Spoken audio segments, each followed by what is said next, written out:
हरे कृष्ण कृष्ण कृष्ण हरे हरे, हरे राम राम राम हरे हरे। हरे कृष्ण। तो भगवत गीता के इस सत्र में आपका स्वागत है। 2.7वां वर्ष को जब हम पिछले सत्र में डिस्कस कर रहे थे, जो उसके ऊपर चर्चा कर रहे थे, तो हमने यह एक लाइन पढ़ा था प्रभुपाद के पुस्तक से, श्रीमद् भगवद गीता यथारूप।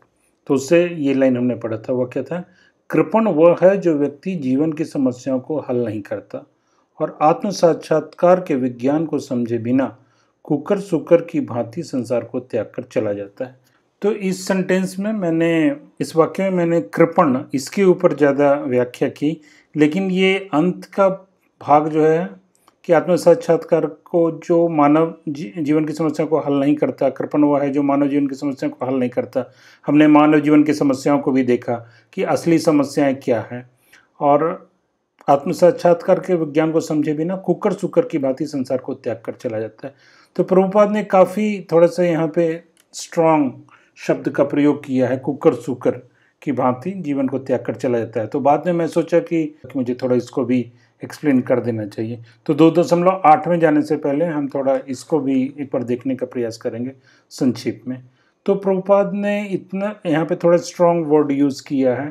तो शास्त्र जो है उसमें कई बार, और ये प्रभुपाद के, मैं बोल सकता हूँ कि ये शास्त्रों में ऐसा वर्ड नहीं था, इसलिए प्रभुपाद ने ऐसा बोला है। मतलब थोड़ा यहाँ पे स्ट्रांग वर्ड का प्रयोग किया, क्योंकि शास्त्र जो है, शास्त्र और शस्त्र ये दोनों एक ही धातु से बने हैं, शस्त्र धातु से बने हैं। तो इससे शस्त्र जो है वो काटने का काम करता है, वैसे ही शास्त्र भी जो है वो भी कई बार हमें हमारे अज्ञानता को दूर करने के लिए हमें हमारे बंधनों से मुक्त करता है काट कर, या हमें हमारे जो संसार के प्रति जो बहुत ही आसक्ति है उस आसक्ति को भी कट करता है। तो इसलिए शास्त्र और शस्त्र, तो इसलिए शास्त्र कई बार काफ़ी कठिन, काफ़ी कड़े शब्दों को, इसलिए शास्त्र कई बार कड़े शब्दों का प्रयोग करता है। तो ऐसे ही एक कड़ा शब्द यहाँ पे आ रहा है, कुकर सुकर की भांति संसार को त्याग कर चला जाता है। प्रभुपाद ऐसा क्यों बोल रहे हैं? तो शास्त्र में एक श्लोक आता है, वो श्लोक इस प्रकार है जिसको हम देखने का प्रयास करेंगे।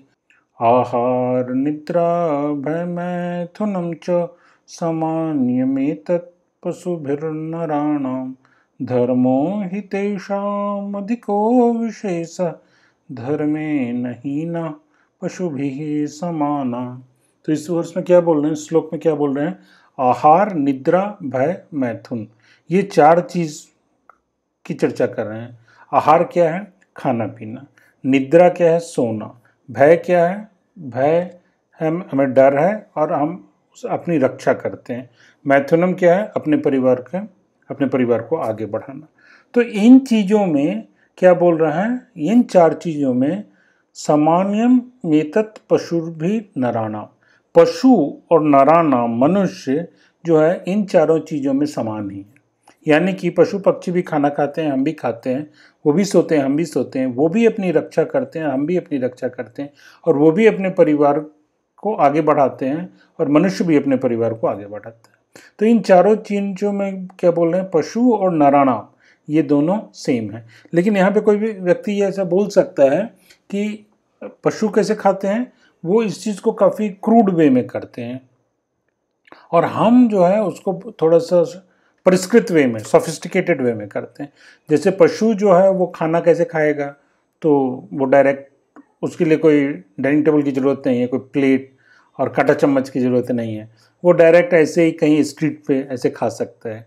सोने के लिए वो कहीं भी सो जाएंगे, पेड़ के ऊपर या सड़क पे। कुत्ते बिल्लियाँ ऐसे देखते सड़क पे सो जाते हैं।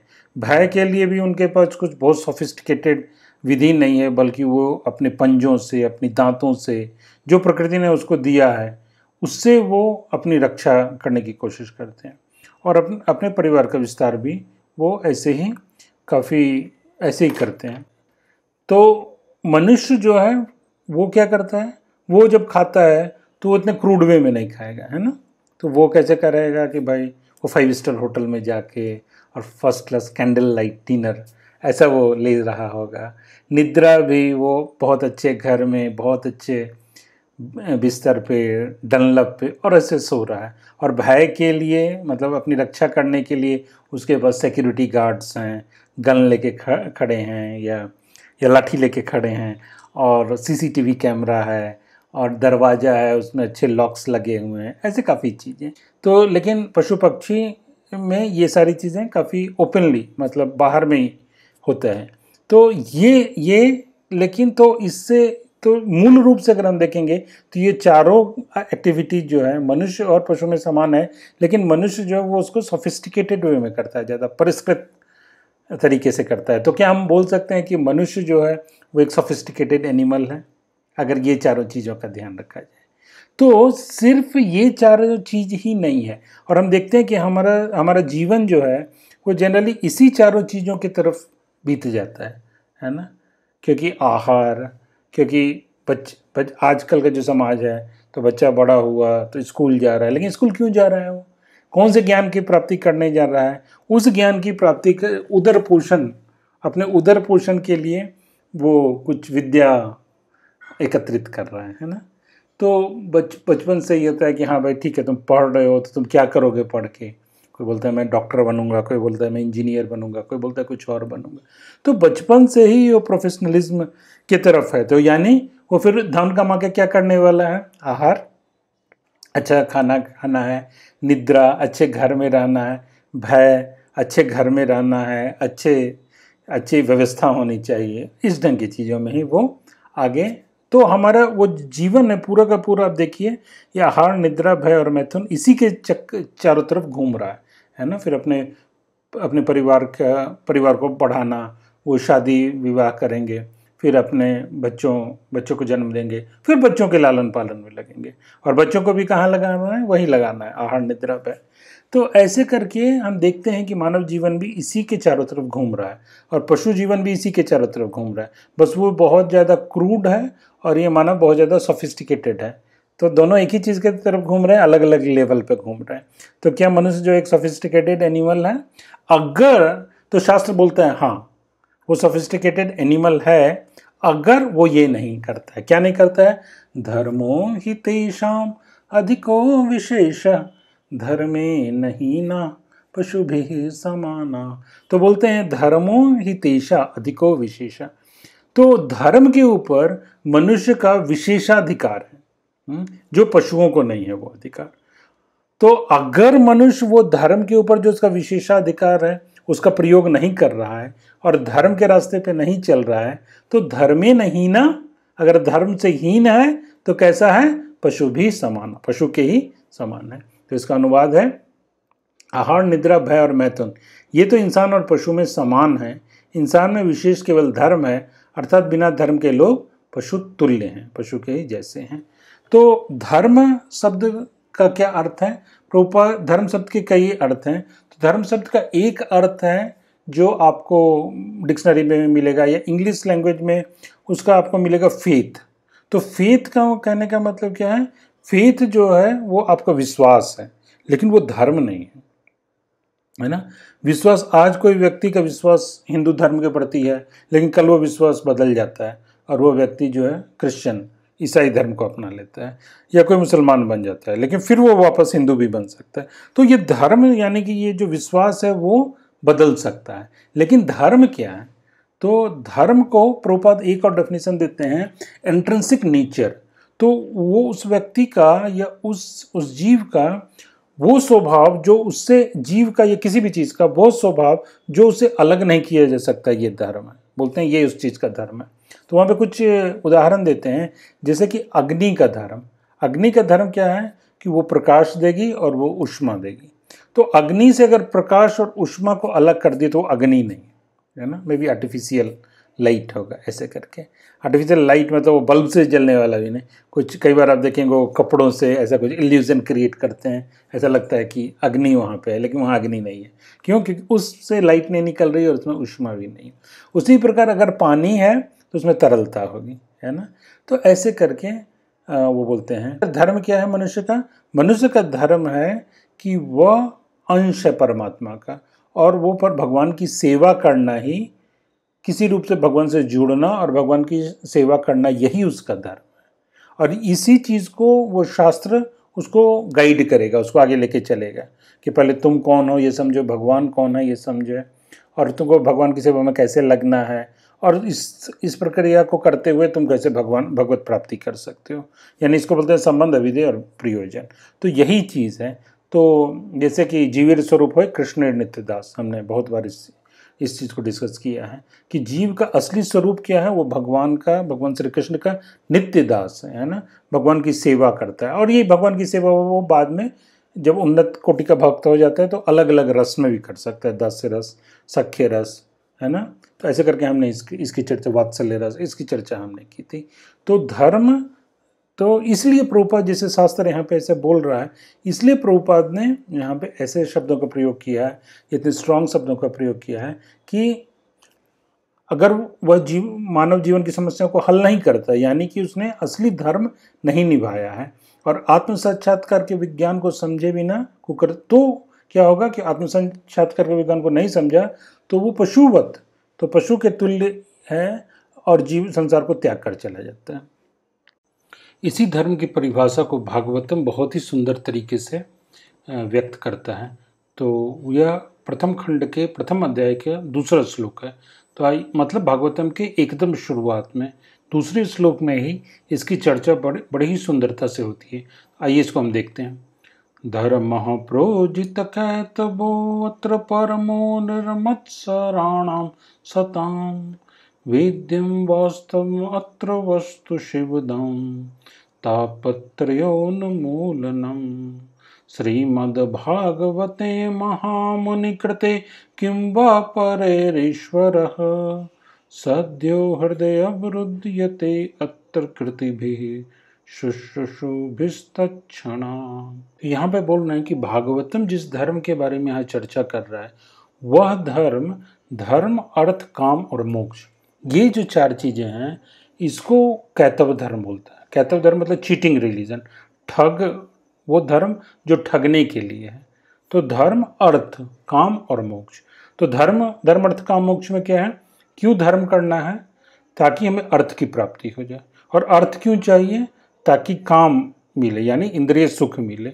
और जब ये काम से मन धीरे धीरे उब जाएगा तब हम भगवान में एक हो जाना चाहेंगे। और भगवान में क्यों एक होना चाहेंगे, ताकि हमको ज़्यादा और भी ज़्यादा बड़ा इंद्रिय सुख मिले, है ना, यानी भगवान बनने की इच्छा। तो ये धर्म अर्थ काम मोक्ष जो है, इसको भागवतम जो है इसको रिजेक्ट कर देता है, इसको स्वीकार नहीं करता, अस्वीकार कर देता है भागवतम। तो देखिए यहाँ पर, ठीक है, एक बार हम इसका ट्रांसलेशन, एक बार हम इसका अनुवाद पढ़ लेंगे। यह भागवत पुराण भौतिक कारणों से प्रेरित होने वाले, तो भौतिक कारणों से, ये इंपॉर्टेंट है, यह हमारे इस चर्चा के दौरान यह भागवत पुराण भौतिक कारणों से प्रेरित होने वाले समस्त धार्मिक कृत्यों को पूर्ण रूप से ही बहिष्कृत करते हुए फिर क्या करता है, ना सिर्फ ये उसको पूर्ण रूप से बहिष्कृत करता है, बल्कि सर्वोच्च सत्य का प्रतिपादन करता है। जो सर्वोच्च सत्य है उसको एस्टेब्लिश करता है, जो पूर्ण रूप से शुद्ध हृदय वाले भक्तों के लिए बोधगम्य है। और उसके लिए हमको शुद्ध रूप से भगवान की भक्ति करनी पड़ेगी। यह सर्वोच्च सत्य वास्तविकता है जो माया से पृथक होते हुए सबों के कल्याण के लिए, तो यह माया से पृथक है सबों के कल्याण के लिए। ऐसा सत्य तीनों प्रकार के संतापों को समूल नष्ट करने वाला है। महामुनि वेद व्यास द्वारा अपनी परिपक्व अवस्था में संकलित यह सौंदर्यपूर्ण भगवत ईश्वर साक्षात्कार के लिए अपने आप में पर्याप्त है। तो यह श्रीमद् भागवतम से भगवान का साक्षात्कार हो सकता है, उसके लिए पर्याप्त है। तो फिर अन्य किसी शास्त्र की क्या आवश्यकता है। जैसे जैसे कोई ध्यानपूर्वक तथा विनीत भाव से भागवत के संदेश को सुनता है, वैसे वैसे ज्ञान के संस्कार अनुशीलन से उसके हृदय में परमेश्वर स्थापित हो जाते हैं। तो भागवतम पढ़ने से भगवान हमारे हृदय में रुकते हैं, हृदय में स्थापित हो जाते हैं। ये किसी डिस्कशन को प्रभुपाद आगे बढ़ा रहे हैं। धर्म में चार मूल विषय सम्मिलित हैं: पुण्य कर्म, आर्थिक विकास, इंद्रिय तुष्टि तथा भव बंधन से मोक्ष। अधार्मिक जीवन बर्बर अवस्था है। वस्तुतः मानव जीवन का समारंभ धर्म के सूत्रपात से होता है। तो क्या बोल रहे हैं, अधार्मिक जीवन जो है प्रभुपाद बोल रहे हैं उसको वो बर्बर अवस्था है। और मानव जीवन कहाँ से शुरू होता है, जहाँ धर्म से धर्म के सूत्रपात से होता है, धर्मे नहीं ना पशु भी समाना, जो हम डिस्कस कर रहे थे। आहार, निद्रा, भय तथा मैथुन, ये पशु जीवन के 4 नियम हैं या लक्षण हैं। ये चारों पशुओं तथा मनुष्यों में समान रूप से लागू होते हैं, किंतु मनुष्यों में एक अतिरिक्त कार्य धर्म होता है। तो हमने इसकी चर्चा की। धर्म के बिना मनुष्य जीवन पशु जीवन से ज़्यादा अच्छा नहीं है। अतः प्रत्येक मानव समाज में धर्म का कोई ना कोई रूप पाया जाता है। तो हर, चाहे वो किसी भी धर्म का व्यवस्था में हम देखें, उनके रिलीजन में कुछ ना कुछ धर्म किसी न किसी प्रकार से रहता है। जो भी वो रिलीजन है, उस रिलीजन का जो धर्म है, वो उसका अंतिम उद्देश्य क्या होता है?